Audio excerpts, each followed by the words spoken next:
اعوذ باللہ من الشیطان الرجیم بسم اللہ الرحمن الرحیم رب اشرح لی صدری ویسر لی امری واحلل عقدۃ من لسانی یفقہوا قولی۔ السلام علیکم ویورز، کیا حال ہیں؟ امید ہے اللہ کے فضل و کرم سے آپ سب خیریت سے ہوں گے۔ آج ماشاءاللہ 9واں روزہ ہے اور اس کے اذکار میں آپ کے ساتھ شیئر کر رہی ہوں کہ فجر کی نماز کے بعد آپ نے سورہ توبہ کی آخری 2 آیات 11 مرتبہ پڑھنی ہیں۔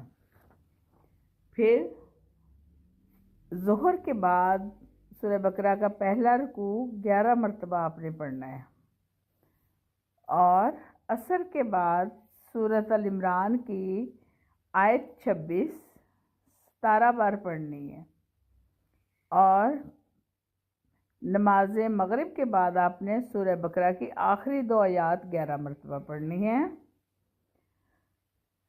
پھر آپ نے عشاء کے بعد صلاۃ الحاجت 4 رکعت نفل 1 مرتبہ پڑھنے ہیں۔ یہ 4 رکعت نفل قضائے حاجت کی نیت کر کے درجہ ذیل طریقے سے ادا کرنے ہیں۔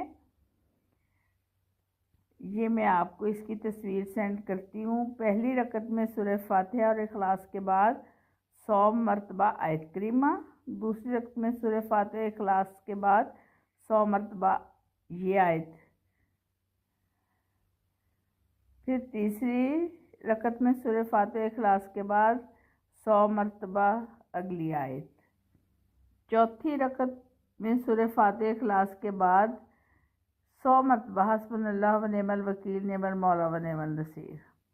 اس قضائے حاجت کے فائدے ہیں کہ حضور صلی اللہ علیہ وسلم دل کے ساتھ 100 مرتبہ آپ نے درود بھیجنا ہے، اور اس کے بعد جو بھی حاجت ہو اللہ رب العزت سے مانگے، انشاءاللہ پوری ہوگی۔